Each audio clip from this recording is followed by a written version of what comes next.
just look at how the system works. Yeah. So until a year ago, I wasn't even aware I was a feminist. I just did things at the company because I thought it was good for the company. It was the right thing to do. And it was only by meeting Isabel and discussing with her and in the preparation to the award that Isabel said, but you're a feminist, which was a bit of a shock to me because I thought this was just natural. What I want to do today is take you through 4 ballads and some personal insights that I gained over my career. And don't worry, I'm not gonna sing. The ballad is a powerful song about emotions. But there are 4 examples of things that I encountered within my company or within my life that I think are very insightful for some of the dynamics and the pitfalls that we see in gender diversity. Oops, wrong side.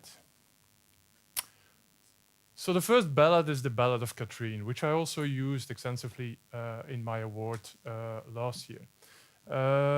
I joined Athlon in 2006 as a commercial director, and I found within my team a little gem, a young woman about 30, 32, with a lot of talent, which I moved around in my department in different roles.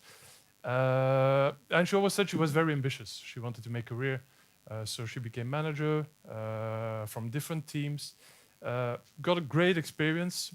And when in 2012 I had the opportunity to become the CEO of Athlon, I also had the opportunity to rebuild my entire management team, my board of directors. So I opened different positions, people applied, and there was one position that was still open, that was one of commercial director. And the position had been open for 3 weeks. I got a lot of applicants. And Catrin, who for me was the natural person that I would expect to apply for the role, never applied. And I waited, and a couple of days before the application would be closed, she didn't apply at that time even then. So I picked up my phone, and I called her and I said, "Hey, Catrin, this is Erwin." "Hey, Erwin." We had a good relationship at that time. Oh, still. But she went different ways. And I picked her, and I asked her, "Well, Catrin, the vacancy for commercial director is open. I know you're ambitious. I know you want to make a career. You're the ideal candidate. Why don't you apply?" "Oh, Erwin, it's great. You call me. I have some news for you. I'm pregnant." "Hey, great, Catrin. I'm so happy for you. So congratulations." So we chatted away a bit, and then I asked, "So when I'm going to see your application?" She said, "Erwin, you don't understand. I just told you I'm pregnant." So I didn't see the issue, but then it started to dawn to me that she wanted to be a perfect mother, and she wanted to be, if she became a commercial director, she wanted to be the perfect director. And for her, that was something impossible to realize. So we chatted a bit further and said, "I don't see the issue. So what can I do to help you? How can I make sure that you feel comfortable, become a young mother, and also make this career move and become part of my board of directors?" And out of that came a couple of rules, 2 of which are very important still today in the company. Is one, up till then, my board of directors always started at 8 o'clock because that's tradition. It's been done by my predecessor. So 8 o'clock in the morning, board of directors. So we agreed that any important meetings in the company would never start before 9:30 in the morning and would finish at 4 o'clock in the afternoon. So that she would always have the time to be comfortable, bring the kids to school, and pick them up at time. And by now, even the male members of the board of directors really think it's a great idea. And the other rule is that the kids always go first. Whatever happens, if something happens with the kids, you just go. You don't have to explain. You don't have to look for solutions. Kids always go first. That for me was a very insightful moment because for me, I did everything I could to work for gender balance, and still people decided on their own that it didn't work for them. So what were the takeaways? I think for the ladies in general is ask. You might be surprised by the answer you get from the companies.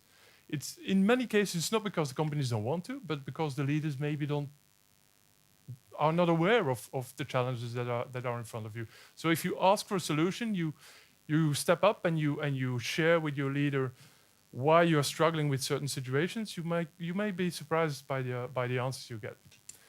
And also, it's okay to be somewhat imperfect. I certainly am. I don't think I'm perfect. So you don't need to be. I'm not gonna judge about being a perfect mother, but you don't need to be the perfect director at any time. I think you have the rights as any male to make a mistake every now and then, and be away when there is something happening, and because it's a family. So don't try to be perfect in everything you do. And in many cases, for companies, it's all about mindset. Gender equality is not about putting big programs in place. It's about being aware of all those little tips, little tricks, and little booby traps in the organization. So it's about mindset of the leaders of why things cannot be different than it has been done before.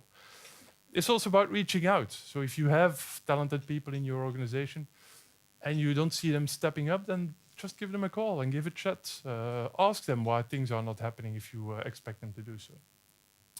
And what I often say to my peers in other companies is, go out and talk to the women in the organization, especially the young mothers, because they have a different perspective on the world, and it gives you some insights on why they make the choices they make, and will help you to see the hurdles in the company, which by definition, as a male, of course, and as a long tradition of men before you in the decision process, you just happen to live with the decisions and the patterns that have been used in the company before. And the funny thing I've remarked since then is that young mothers are really great ambassadors of your company. So if you can cater for their needs and you can make them feel comfortable and balanced and still pursue a career and be good mothers and wives or husbands, whatever, because it's not a gender thing. It's equally valid for men. Those people become great ambassadors of your company. And if you look at the economy and the way it's booming today, then the resources are really the key element of companies. So getting those people on board and keeping them on board is an investment in your own company. And as I said, it's really men benefit too. So, the second story. It's is this the second one? Yeah. The second story is the Ballad of Krista and Anne-Marie. And Krista is my accounting manager in the company. She's about that tall, maybe that tall. She's very committed. You give her a mission and she's on fire. She just makes it happen. And last year I launched a female mentoring ring in which I put 4 generations of women in my company together to discuss about challenges, what they want to achieve, what are their aspirations, what have they learned over their career. And I thought it was interesting to put somebody from our board of directors, a middle manager, a junior manager, and somebody in the executional level to let them share ideas and thoughts together. And during one of the sessions, Krista started to talk about it was somewhere in May, and she started to talk about her kids. And she has 2 daughters, Morgan and what the other one, Charlotte. And she said, "Well, I'm really concerned about Charlotte because she's not doing as well as I would have expected at school. I put a tutor to help her with her studies, and it's not. I would like to spend more time. The exams are coming, and I really would like to spend more time at home and make sure that she has the discipline and the framework to make her successful in the exam period." Charlotte was 8 about, and Krista was somebody also in her youth already was very committed and work had to be done. So she didn't. I sympathized with the kid because I always. It reminded me of me when I was young. But it was July, so July for us, Athlon was for sale at that moment, and we were in the final stage of the sale process. The bidders had a lot of information that they needed, financial information on the company, so there were mountains of work that needed to be done. So I asked to Krista, "Well, did you talk to Anne-Marie on your concern, and why don't you spend more time at home?" And she said, "Well, Yeah, Anne-Marie is not my biggest concern. Anne-Marie is my financial director. She's one of those old school career women, very professional, very dedicated. She works from 8 in the morning until whatever is required. And she doesn't even realize that provides an image that that's the way you need to be. But I've been coaching Anne-Marie for a couple of years already, saying, work-life balance importance, be aware that you give an image. So Anne-Marie is not really the issue. So I asked to Krista, well, why don't you spend more time with your kids? And she said, well, I can't do it. I'm the manager. My team needs me next to them. I need to be a good leader, so I need to be with them in this month, and it's going to be tough. And said, did you ask your team and share your problem with them? I said, no. So maybe why don't you do it? So she did it. And the feedback was great. The team thought, wow, this is fantastic. We have a human manager who also has concerns that are outside the company. And in the discussion with the team, they found a way of finding a solution of how she could still be there for the team when it was required, but also be more at home and work from home on a regular basis and help her kid. And she found an ease of mind that for her was very valuable at that moment. So, a good leader is also about being human. Even if you're a man, we're not robots. We also have feelings. Share your challenge. If you have an issue, don't try to solve everything on your own. Yes, mentors are fine. Yes, coaches are fine. But your team is part of your environment, so share it also with your team. Be careful of the Bermuda Triangle. Everyone gets energy or loses energy by the things he does.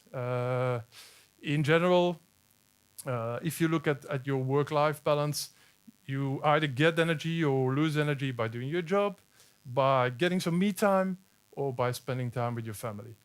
At certain moments in your career, you get in an overload, and you have to give more energy than you can get out of those three areas.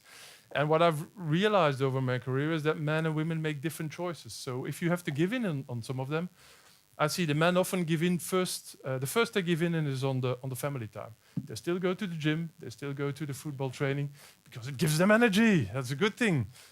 You know what women do? They give in on the me time because the kids need to be fed. The ironing needs to be done. Somebody needs to do the shopping. And you get into a downward spiral. So it's important also as a woman to realize that the balance also is in the households and where you get energy and how you spend energy is detrimental on the way you function in your job. And then watch out for your role modeling. Anne-Marie had a certain way of being a manager, female manager in the organization. When Krista copied that way of managing and being present all the time, you start to get into a pattern. And then the next person in line who comes in says, well, Anne-Marie has done it this way, Krista's done it this way, so I need to do it that way also. And I have to sacrifice my private life for my professional ambitions. So be careful for role modeling.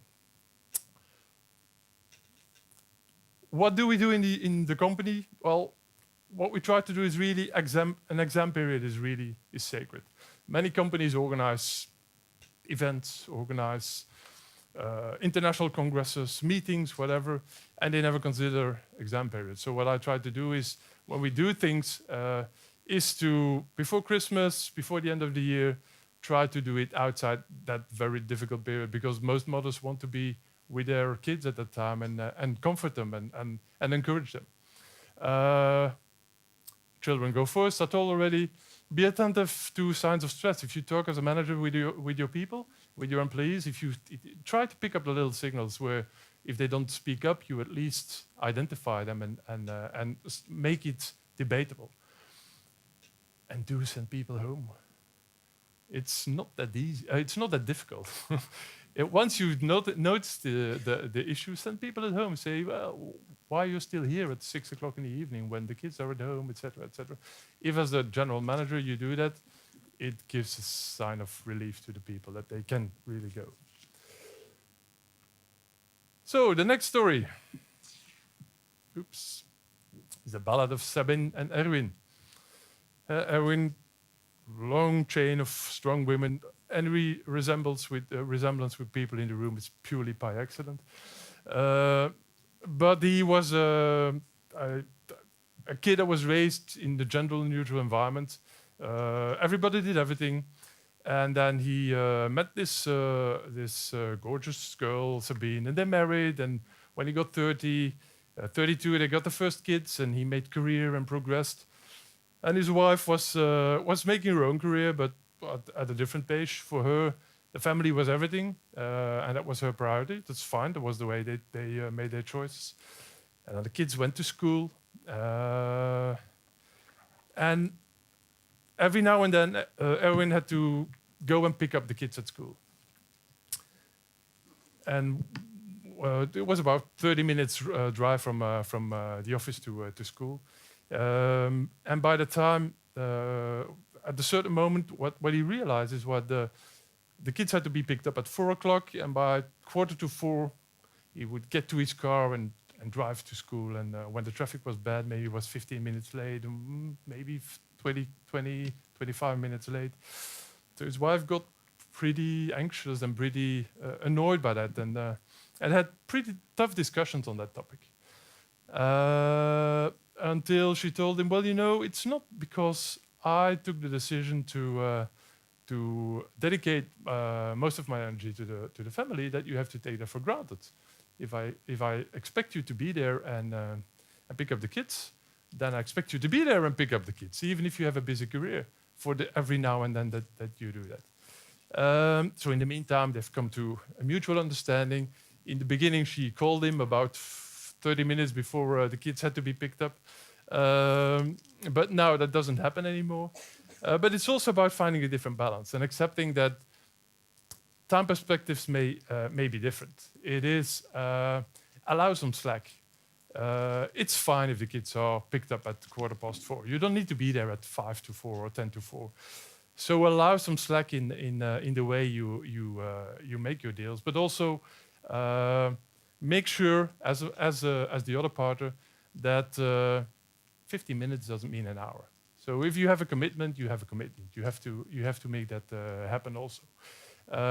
And if you don't respect that, what for me was very insightful in that process is even without willingness to do it, and even without being aware of it, you start to end up in a gender pattern, because people make choices of how they organize their work internally, and as soon as you start to take it for granted, and then it becomes an automation, and the gender pattern is installed and becomes a reality. Oops, different one. So the last story, I'm going to be very brief, is the Ballad of Sophie. Sophie, a bright young lady in my marketing department, product developer, great in organizing her staff. You give her a task, within half a day it's done and dusted, and perfect work. Very social, always talking, networking within the organization, very visible in the organization. She met a partner, got pregnant, did everything she did before, instead of spending a lot of time in the company and being very visible, she reorganized her work and spent more time at home. But she was as output focused as before. And yet things changed, and people started to talk about, well, you know, Sophie, she's abusing the system, she's never there, and what's happening, etc. Isn't it very awkward that once you start to be invisible, people have different opinions why you don't do things different than you did before? So for me, that was very, very enlightening also. So to the men and women in the room, you have to be aware of the perceptions. And if you go into that route, even if you are as performant and if your output is as qualitative, you have to be aware that perceptions are a reality in a company, and that's something you cannot ignore. So discuss it with your manager, but as a company, you also have a role. So what we do is evaluate on output. We don't look to visibility. We don't look at how many hours people do. It's really about what impact people have on the organization. Okay, personal wisdom. I'm going to be very brief for women, for male managers or for managers, and for companies. If it's for women, don't be too harsh on yourself. So cut yourself some slack also, nor on your partner. Thank you.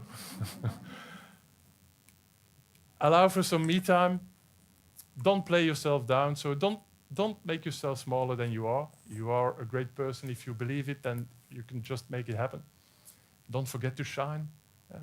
That's something men do very well. They grab the mic, they go to the podium, and they claim their victories. Do that as a woman also. And it may feel uncomfortable, but the more you do it, the more comfortable you get with it. Don't decide for the company what's good for you.